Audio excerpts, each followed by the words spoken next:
making slips, which is how you start sweet potatoes. Those are already planted from the slip. And I like to grow sweet potatoes in a container because when they're ready to harvest, at least you know they're all contained here. So this is basically a slip, and you put this potato in the ground and it grows these little slips that you pull out. So you just kind of get in there and get that. So that's going to be planted, okay? And then I'll put that back in there and I'll just keep making slips. So all I'm going to do is just plant these little slips in here.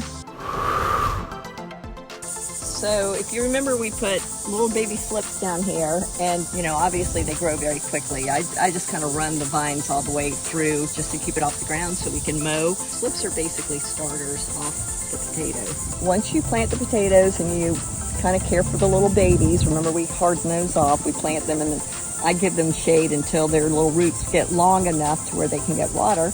I don't do anything to them. Every once in a while I come out here and weave these vines back in just so I keep them off the ground, but they are the easiest thing in the whole world to grow. There are no pests that I know of or that I've had that have bothered them. They've been very easy, and the only thing that I feed them is warm water.